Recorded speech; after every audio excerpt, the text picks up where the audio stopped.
the prototype. In 2002, Cena shows up in WWE's developmental territory, OVW, after being discovered by Jim Ross, who was a key figure in talent acquisition at the time. Cena had the look, but no charisma yet, just a brick wall in boots. His gimmick? Half man, half machine. Robotic movements, monotone promos, and a stare that said, "I haven't figured this out yet, but I will." Generic rookie Cena. WWE called him up to the main roster, and on June 27, 2002, he answers Kurt Angle's open challenge on SmackDown and declares his mindset in 2 words: ruthless aggression.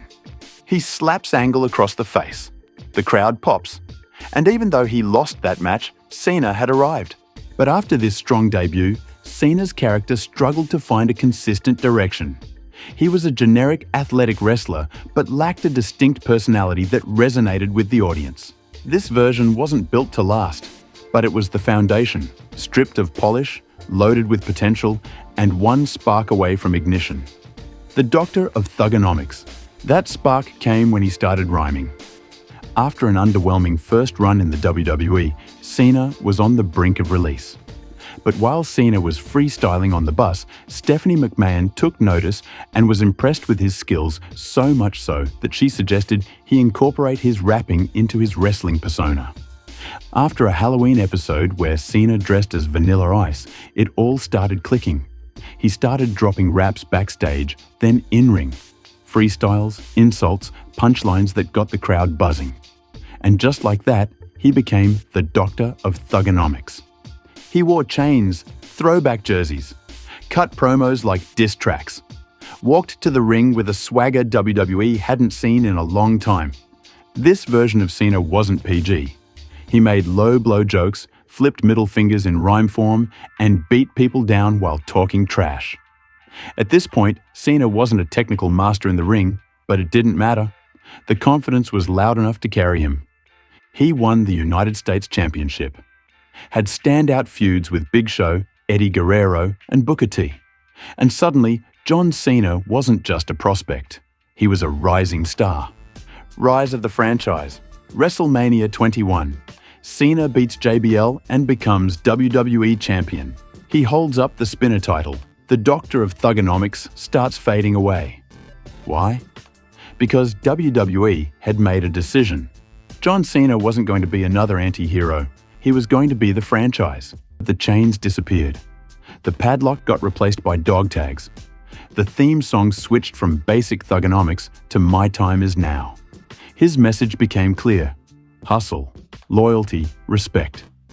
Cena started appealing to kids, to military families, to anyone looking for a clean-cut, never-quit role model. The problem? A lot of older fans hated it. The boos started creeping in. And Cena, to his credit, never changed course. He was rising fast. But the resistance was rising with him. The one-night stand heel. If you want to understand how much of a lightning rod Cena had become, just watch the crowd at ECW One Night Stand in 2006. John Cena walks into the Hammerstein Ballroom, WWE Champion, face of the company, and gets slaughtered by the audience. Booed from the second his music hits. They hold up signs that say, "If Cena wins, we riot." They chant, "F you, Cena," louder than his entrance theme. He throws his shirt into the crowd. They throw it back.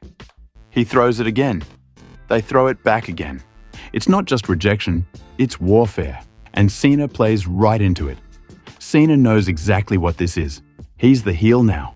The crowd has made up their mind. So Cena leans into it. He mocks them. He no-sells their insults. He cheats during the match. Cena proved he could turn dark if he wanted to. But after the match, after RVD wins and the crowd explodes, WWE resets the clock. Cena goes back to being the smiling face of the company. But for one night, he truly was the villain, Super Cena.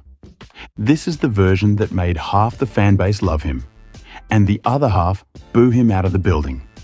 From late 2006 through 2014, John Cena was booked like a human cheat code. He could take a beating for 20 minutes, hit 5 moves in a row, and win. No matter the odds, no matter the opponent. On paper, he was everything you'd want in a company man.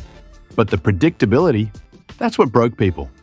Chants of "Cena sucks" started taking over arenas. Not because fans actually hated him, but because they hated how safe it all was. Cena stopped evolving. The moveset stayed the same. The character became a slogan machine. He never stopped winning. Until one night, he didn't. SummerSlam 2014. Brock Lesnar. 16 suplexes. Total annihilation. Cena was crushed in a way fans never expected to see. And just like that, Super Cena was over. US Open Challenge Cena. Then came the rebuild. In 2015, John Cena wasn't chasing the world title. He was holding the United States Championship and defending it every single week. The US Open Challenge era wasn't flashy or theatrical. It was bell-to-bell, match-of-the-night storytelling. And it was the best in-ring version of Cena we ever saw. He put on bangers with guys like Sami Zayn, Neville, Cesaro, and Kevin Owens. No five-move formula. No automatic comeback. He sold for these guys. He elevated them. For the first time, the fans who had booed him for years started to cheer. That year reminded people why he mattered. Not because he always won, but because when the lights were on and the bell rang, he delivered. Free agent and part-time Cena. Starting in 2017, WWE labeled him a free agent. He wasn't a full-time wrestler anymore. He was a brand. John Cena became a part-timer. He'd show up, cut a main event promo, wrestle a marquee match, and vanish again. His feuds were high-profile. Roman Reigns, Bray Wyatt, The Undertaker. The Firefly Funhouse match at WrestleMania 36 was a meta breakdown of his entire career. It was surreal, layered, and self-aware. Cena confronting every version of himself in one strange, brilliant segment. This was the beginning of the end. Not with a bang, but with perspective. Veteran Cena. By 2021, John Cena would only pop in a few times a year.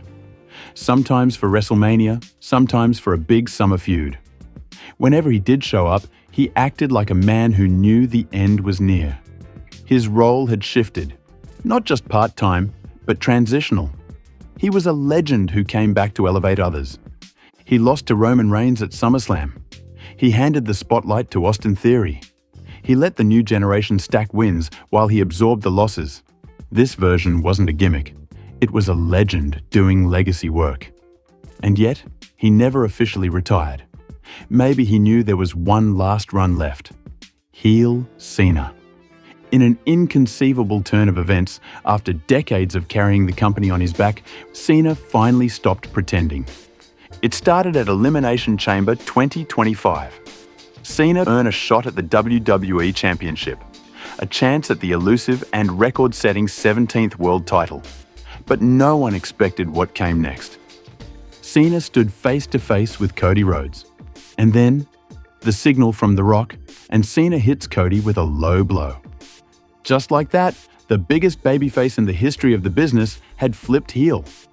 At WrestleMania 41, John Cena pinned Cody Rhodes and became a 17-time world champion, breaking Ric Flair's record, but doing it with none of the celebration, none of the honor that everyone had imagined.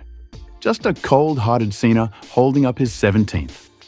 This version of Cena doesn't cut inspirational promos. He doesn't talk in slogans. He talks in contempt. Contempt for the crowd that turned on him. Contempt for the new generation. He says the fans never really appreciated him. Claims he gave everything to the WWE universe and got stabbed in the back. And in the ring, slower, meaner, calculated. He wins, he walks out, and he doesn't care who's watching. This is Cena with the mask off. No catchphrases, no filter. Just the heel turn people always asked for. But it's nothing like they imagined. Thanks for watching. Please like the video if you enjoyed and subscribe if you want more.